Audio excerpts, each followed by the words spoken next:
ಶೋಕದ ಮೂಲ.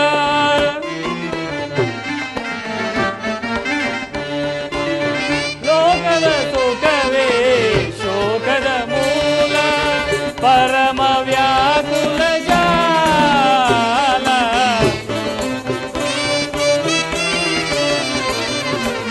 ಪರಮ ವ್ಯಾಕುಲ ಜಾಲ, ಲೋಕದ ಸುಖವೇ ಶೋಕದ ಮೂಲ.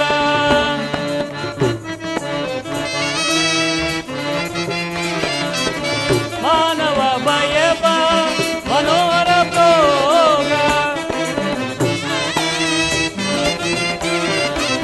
ಮಾನವ ಭಯಪ ಮನೋಹರ ಭೋಗ, ಜ್ಞಾನ ಮಳಿವ ಯೋಗ.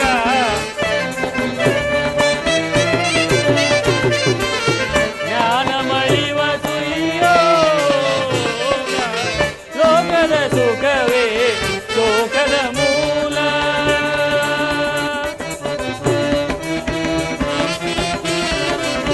ಸತ್ಯ ಧರ್ಮದ ನಿತ್ಯದಿ ಮೆರೆಯುವೆ,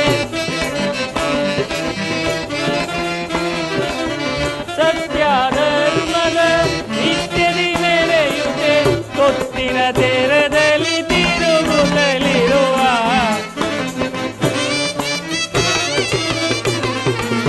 ತೊತ್ತಿನ ತೆರದಲ್ಲಿ ತಿರುಗುತ್ತಲಿರುವ, ಉತ್ತಮ ಮಾರ್ಗವ ಚಿತ್ತದೊಳೆನಿಸದೆ,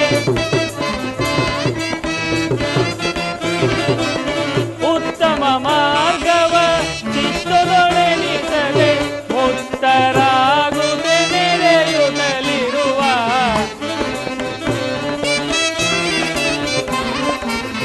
ಮುಕ್ತರಾಗುತ್ತೆ ನೆರೆಯುತ್ತಲಿರುವ, ಲೋಕದ ಸುಖವೇ ಶೋಕದ ಮೂಲ, ಪರಮ ವ್ಯಾಕುಲ ಜಾಲ.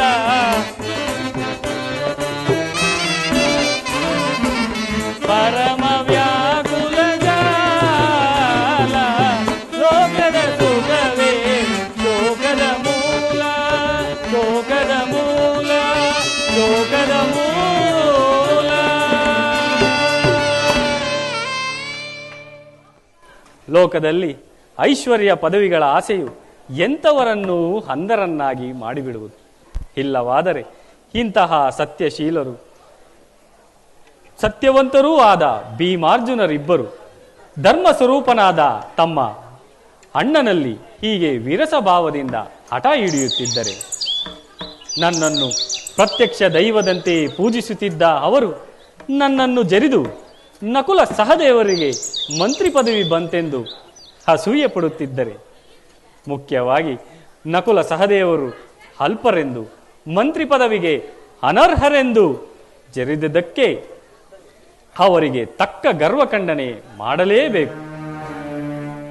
ಅರ್ಜುನನು ಮಹಾ ಸಾಹಸಿ ಎಂದು ಅಹಂಕಾರದಿಂದ ನುಡಿದದ್ದಕ್ಕೆ ಅವನಿಗೆ ತಕ್ಕ ಅವಮಾನವಾಗುವಂತೆ ಮಾಡಬೇಕು. ಇದಕ್ಕೇನು ಮಾಡಲಿ? ಮಕರಂದ, ಒಂದೇ ಅನ್ನ. ಮಕರಂದ, ಅಣ್ಣನೇನು ಮಾಡುತ್ತಿರುವನೋ ನೋಡು. ನೋಡಿ ಕರತರಲ್ಲೇನು? ಸರಿ, ಆತನೇನಾದರೂ ಕಾರ್ಯದಲ್ಲಿ ತೊಡಗಿದ್ದರೆ ಹೋಗಿ ಹುಚ್ಚುಚ್ಚಾಗಿ ಅರಟಿ ಆತನ ಕಾರ್ಯಕ್ಕೆ ಭಂಗವನ್ನುಂಟು ಮಾಡಬೇಡ. ಉದ್ಯಾನದಲ್ಲಿ ನಮಗೆ ಮಾಡಿದಂತೆ. ನಾನೇನು ಮಾಡಿದೆನಪ್ಪ ಉದ್ಯಾನದಲ್ಲಿ? ನಾವೆಲ್ಲರೂ ವಿನೋದ ಲೀಲೆಯಲ್ಲಿರುವಾಗ ಕೃಷ್ಣ ಕೃಷ್ಣ ಎಂದು ಕೂಗಿಕೊಂಡು ನಮ್ಮ ವಿನೋದಕ್ಕೆ ಭಂಗ ಮಾಡಲಿಲ್ಲವೇನೋ? ಸರಿ, ನಿಮಗೆ ವಿನೋದ, ನನಗೆ ಪ್ರಾಣವೇ ಹೋಗಿ ಬಿಡುತ್ತಿತ್ತು. ಹೌದೌದೌದು, ಪಾಪ, ನಿಜ ನಿಜ. ಅಲ್ಲ ಕೃಷ್ಣ, ನಾನು ತಿನ್ನುತ್ತಿದ್ದ ಮಾವಿನ ಹಣ್ಣನ್ನು ಕೋತಿ ಕಿತ್ತುಕೊಳ್ಳಲು ಬಂದರೆ ಕೂಗಿಕೊಂಡಿದ್ದು ತಪ್ಪೆ? ಎಂತಹ ಬುದ್ಧಿಹೀನನೋ ನೀನು!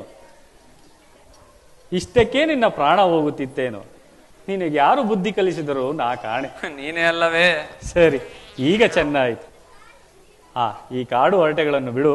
ಅಣ್ಣನು ವಿರಾಮವಾಗಿದ್ದರೆ ಕೃಷ್ಣನು ಬಂದು ತಮ್ಮಲ್ಲಿ ಮಾತನಾಡಬೇಕಾಗಿದೆ ಎಂದು ಹೇಳಿದನು ಎಂದು ಹೇಳಿ ಆತನನ್ನು ಕರೆತರಲೆ ಎಂದು ಕೇಳಿವ.